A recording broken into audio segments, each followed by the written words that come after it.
why do I have to be so insensitive to my daughter, and why can't I just think what I'm feeling? I don't give a blast about Senator Evans giving to the museum. I don't care about all this pizzazz. It's talk. Nothing, it's just talk. Nobody's getting over anything. I'm certainly not getting over anything, but I'm not going to be the first one to say anything. And why do I have to be like that?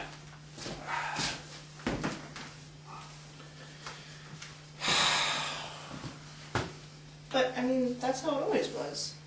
Maybe it's just normal.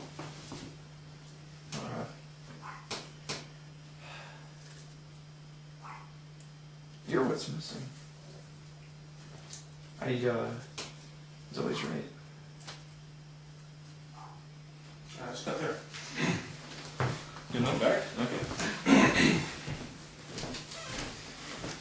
Okay. Always gonna go take a breather?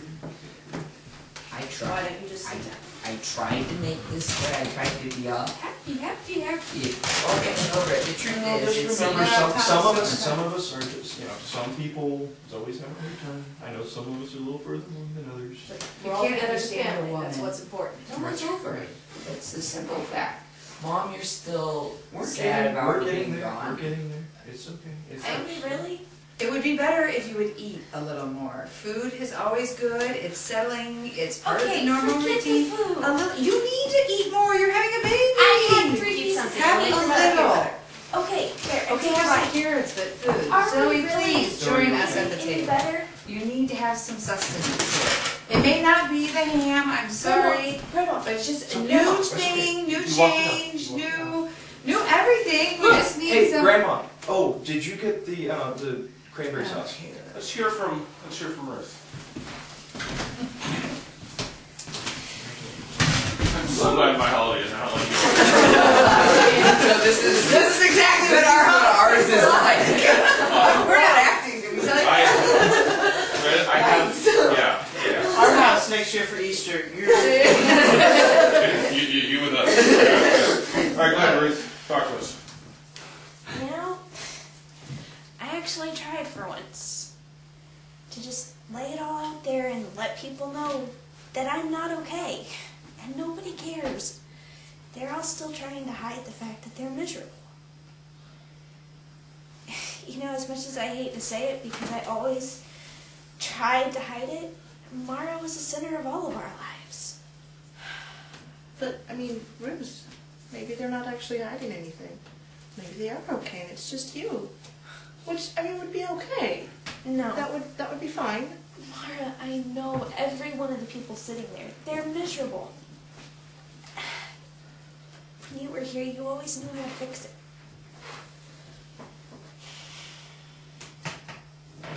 You're fine.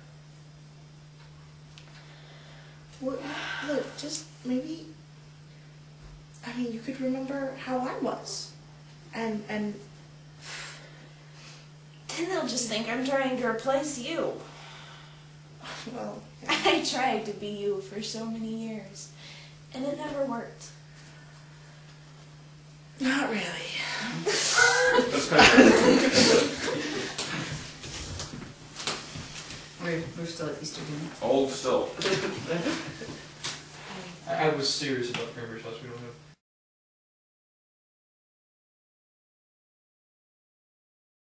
It is exhausting holding this family together. It's just, it is unbelievable. They're all falling apart at the seams. I mean, I am the only one. And for 40 years, I have been holding this family together. Started with Mara, and then Mara goes and brings Zoe into this world, totally unprepared that she was, and Caleb fits into the picture, and they're still there, and Mara leaves, and she leaves me with her mess as usual. And I'm sweeping up the ends, and I'm getting the family together, and starting to move on a new page, and they're all wallowing in self-pity, and nobody sees that I'm trying to make things better for everybody. But, I mean, you wouldn't have it any other way. You always thrived when everybody was miserable. It's not miserable. It's just Oh, that. Mom, be honest. You were the one who you would see where the issues were just so you could fix them. You're always really good at Yes, fixing but- things. Mara, you were my first. I made many mistakes, as one always does with the first child. But no offense, you brought most of the chaos into our household, and now, I mean, why aren't you here to fix it? It's not my job. I'm about to be a great grandmother. I am too young for that. I am not ready for that. It's your job to be the grandmother. Your job to take over the baby in case Zoe can't. Just like I took over your baby when you couldn't. But Mom, It's not my job. you always told me that I would never do those things half as well as you would. So here you are. It was giving you an opportunity to go ahead and take my place. But I'm tired, and it's not my place to take. I've taken my place, and my place is the matriarch. I just want to be the head of the family. Your father, God love him, doesn't have a spine. So it's up to me, but your daughter needed you. She doesn't want me. She doesn't want me.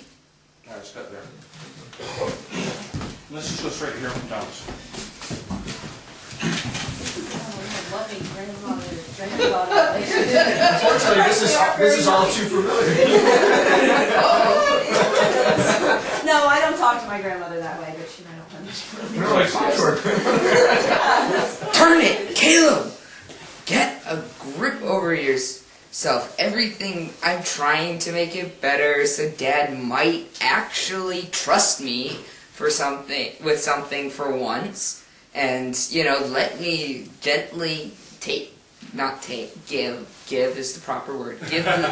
Give the things to the museum so that they will be treasured for all time. But no, Caleb has to come in and Mr. Insensitive, your fault by the way, you married him. Mr. Insensitive, he bungled it, the entire thing.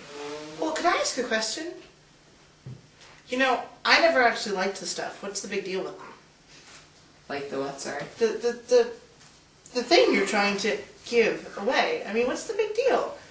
Shouldn't you be focusing on other things? I'm not here, You could be sad. I'm just saying. Okay, I tried tactics. I tried to be all hunky-dory happy there. What does it do? It blows up in my face. So I tried the whole sad tactic, teary, you're gone Thomas, now. you're still And it just still trying blew to up in my play face. them. You're not actually sad. I mean, did I mean anything to you? Yes, you meant my life ruined.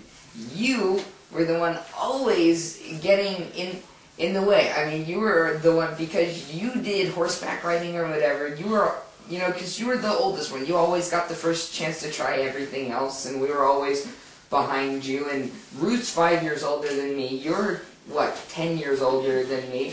I got pretty much left in the dust. So it is your fault, really, at the end. And then you married Caleb, and I was like, yes, finally another guy in the family. But no, we get Caleb, who's like, oh, how did you get the call from Senator Evans? Like he really cares. He doesn't care a squat. The only thing he wants is to stay in the house so that he actually has a place to live. Just got there. I release you from the burden of Easter dinner. Yeah. Good, more for me.